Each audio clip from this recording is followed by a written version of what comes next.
Hello? Hey Taylor, it's Gary Vee. You're on the Ask Gary Vee show. No way! Yes Holy way. crap. Okay. Where are you from? Sweet. I'm from Buffalo, New York. I love it. Are you a Bills fan? Unfortunately, yes.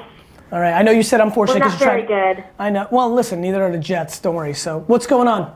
Nothing much. I basically was dying to ask you a question. Currently graduated college last May, and I'm trying to build my own business, brand, hustle, all of that kind of stuff. And my question for you is, and I'm probably sure that a lot of people ask this or wondering the same thing. It's okay. How do you get over the stump of you're graduating and you feel all this pressure because you're trying to build something, but you're still so young, but you want to do this fast and grow it big, and I'm just in a rut and I can't get out of it, but I have a hustle and a drive that I know I'll be able to build something, but I'm just in this space that's not allowing me to. So let me help you. The space you're in is probably the macro micro issue. So it's macro patience, micro speed, right? So what do I mean by that? You need to be patient as fuck, Taylor.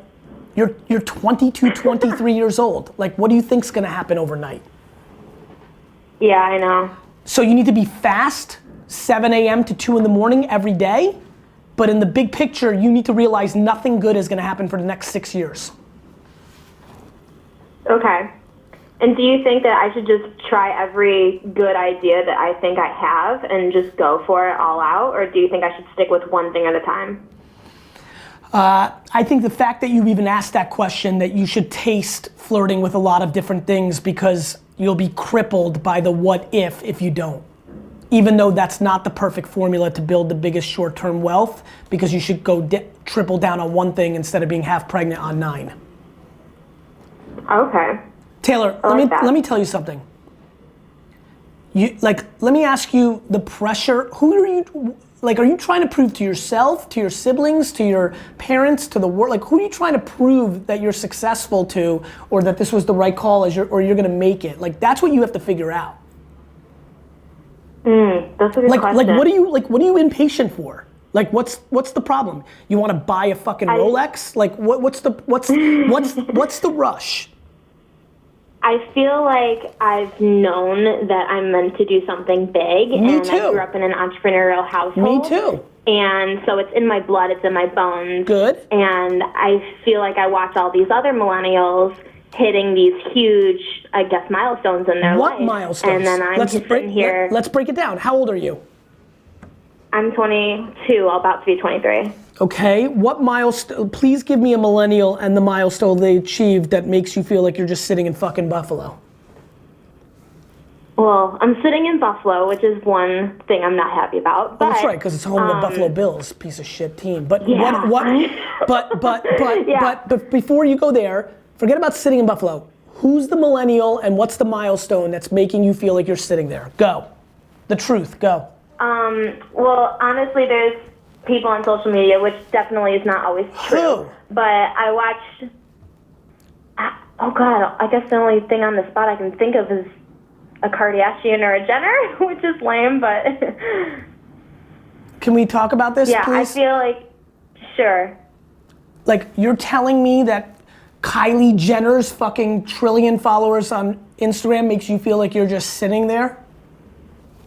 No, I feel like the fact that she's already got a business started that's super successful. Comes with her fame. Did you factor in the fact that her sisters and mom architected something for 10 years while she was a teenager that she was able to walk directly into, that gave her a springboard, and that she had the financial capabilities of deploying ungodly amounts of plastic surgery and all the other variable things that she's been able to do to create that culture and that financial benefit?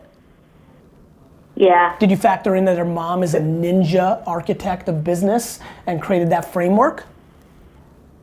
Yeah, and I feel like not many people give them the credit for that. I totally think that they built this empire. I agree, but what the fuck does that have to do with you? It has nothing to do with me, I know. No shit. Remember how I don't know if you saw this where I said stop looking at your friend's shit or whatever the fuck I put on Instagram? Yeah. I don't know if you saw it or not, but it doesn't matter. Like you looking at the Kardashians is the most ludicrous horseshit I've ever heard in my life. Well, that's just the first thing that could pop into my head. Great, give me another. Listen, we're here. Give me another one. There's a guy in London. I can't think of his name at the top of my head. I'm gonna stop you right now. Okay. Let me give you some, I was gonna say fatherly, I guess my father was 40. No, I'll give you some massively older brother, uncle advice. You ready? Okay, yes. Every second you spend thinking about what somebody else has is taking away from time that you could create something for yourself. Yeah. You're losing. You're losing because you're laying in your bed looking at somebody's fucking glamorous photoshopped picture of them doing something cool, and you're envious and you're jealous and you're impatient, and it's crippling your upside. Yeah, because that's where I want to be, and I know I'm not there yet. You haven't done shit. I know. So go do shit that actually gets you there so that you earn it, instead of like you dwelling that you're not there and hoping something's gonna happen. I don't know what's going through your mind. Yeah. Well, I guess I'm hustling on the side, but I don't think I'm doing enough, I guess. You definitely aren't doing enough if you have enough time to fucking consume the content of a Kardashian and some boy in London. That's true. Taylor, listen to me. Taylor, listen. You've got to deploy patience, and you've got to love the process. I'm addicted to the process of the battle scars, the setbacks, the lack of, Taylor, I gave up my entire 20s. All of them. Imagine not doing anything fun or going anywhere for the next 8 years, including Saturday and Sunday. That's what I did from 22 to 30. Every day I spent 15 hours a day in a liquor store, thought about a liquor store, built a liquor store, sold wine, like spent every day. Like this last weekend, don't lie to me, Taylor, what did you do this last weekend? What did you do fucking Saturday and Sunday? Tell me the truth, don't bullshit me. Yeah. No bullshit. I'm helping my mom right now on digital media and branding for her company. Love you. And so I had a marketing meeting with one of the people doing that. Love you. And then I also. How much time did you have? How much time did you have for yourself on Saturday and Sunday that was not working every minute? Tell me the truth. A lot. I know. So that's the punchline, right? Now imagine this. Yeah. When I tell you this, you spent more downtime on not your career this weekend than I did in my entire 20s combined. Oh shit, okay. That puts things into perspective. I think so. Awesome.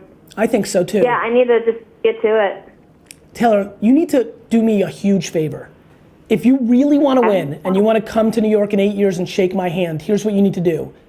You need to stop giving a shit about what anybody else has and realize that if you put your head down and just work for the next 10 years, no glamour, no new fucking car, suitcase, jewelry, trip, event, no Coachella, no fucking new fucking sneakers, like fucking work, you will have it. And every time you care about one of the things I just mentioned, it will slow down your process of having it. Okay, so in less than 8 years, when I'm a millionaire by 25, I'll come shake your hand. I promise you that statement itself made me 100% guarantee that you won't. No. Yes. That's how this works. Being a millionaire at 25 when you're 22 and you're at dick shit and haven't even started is inconceivable unless you fucking hit the lotto. What's the romance? Okay. What's the romance of, I want to make, you know how everybody says, Gary Vee, when are you going to buy the Jets? In 2 years, and then I reply 20 years? I'm romantic about the journey and the process, which is why I'm actually going to pull it off. You're trying to be a millionaire by 25. How, Taylor? It's just a goal I've always had. Why? And right now with what I'm doing, I guess it's not. That's right. It's an arbitrary bullshit thing that means nothing. Yeah. Wouldn't you rather guarantee millionaireship by 36 than by doing long-term marathon running versus doing a bunch of bullshit sprints that guarantees never having it? And I promise you, a funny thing happens to your self-esteem when you're 31 and not a millionaire because you've been chasing fast fucking cash and you're now 6 years removed from not hitting your goal. Your self-esteem starts fucking with your head.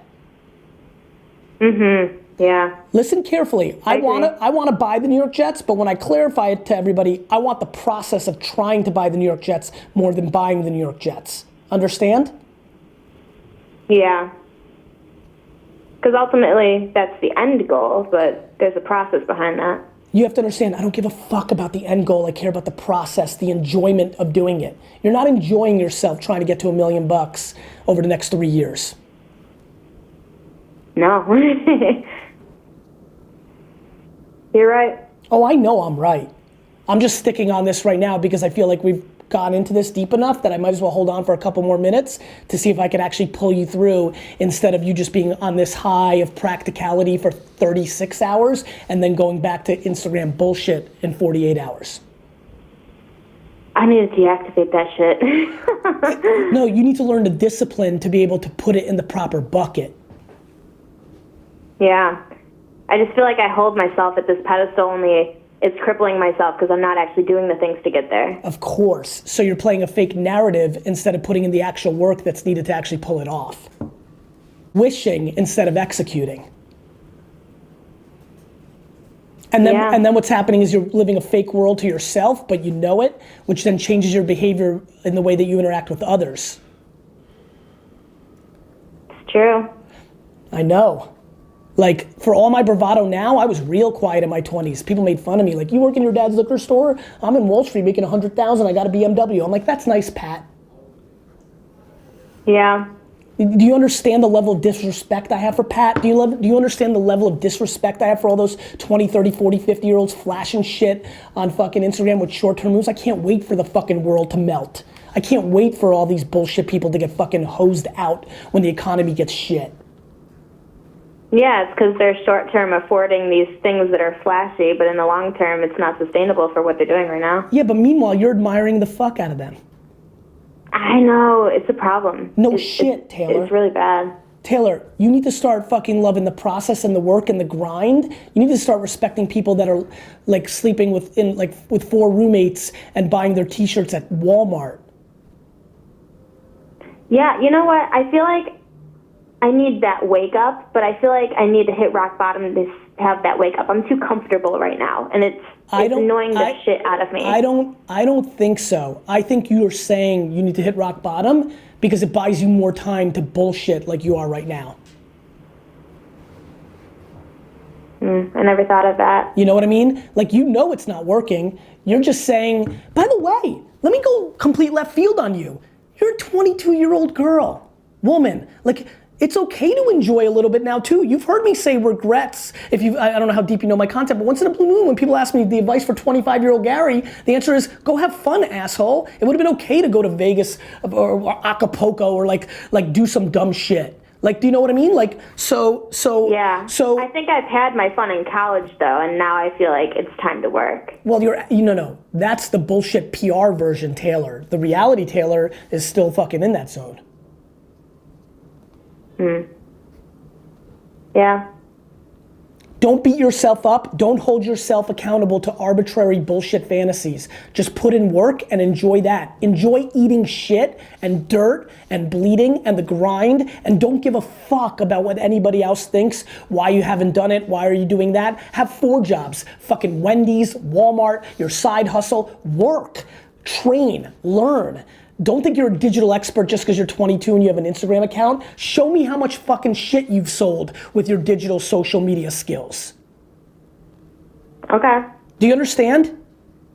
No, I do, yeah. You're just completely in the wrong game, and I'm holding you onto this because you and 99% of the people that are watching are playing the same game. I know, which is why I wanted to ask the question. But I'm obviously not the only one. No, you're the majority and the massive majority. The question is, you just need to understand the following. You can trick losers. You're not tricking me. Good, because I want honest answers. You don't need my honest answer. You know you're not tricking yourself either. None of us are tricking ourselves. I just want to remind you that you might be able to trick your Uncle Hal and you might be able to trick your girlfriend that was in your fucking college with you, but you're not tricking a winner when you're bullshitting. Got it? Got it. So even if you're posturing and pandering and PRing yourself, no winner thinks you're winning. Yeah, because I'm not. I know.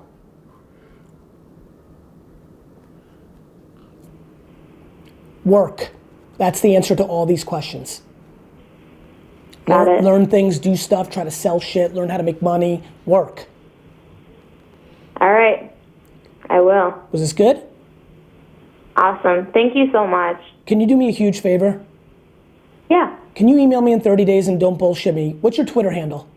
Or Instagram? What's your Instagram handle? I don't. That's fine. Instagram, it's at The Fabulous Journey. At The Fabulous Journey. Yeah.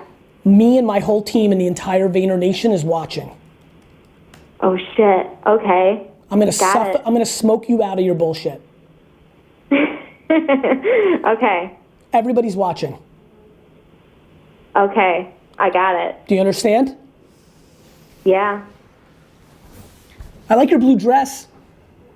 Thank you. I got it on sale. I like that answer. That's the best thing you said all fucking, that's the best thing you said this whole time. Listen, slow and steady wins the race. You're only competing with yourself. Okay. Got it? Got it. Nobody else defines you. Not me, not everybody watching, not your mom, not the fucking Kardashians, you. Got it. You can grind and be patient for 10 years every day and still be 9 years younger than me, and I would trade places with you. That's how amazing having time on your side is. Yeah, time's everything. So use it. I will. Good. See ya. Thank you. You're welcome. You keep asking questions, I'll keep answering them. Ever since young, see, I knew I was destined. Never stop flexing. What you expecting? If I ain't the one, then you better keep guessing. No time for resting, not even a second. I gotta keep working. It's all about progression. Whoa. Eyes on the money, they can never take a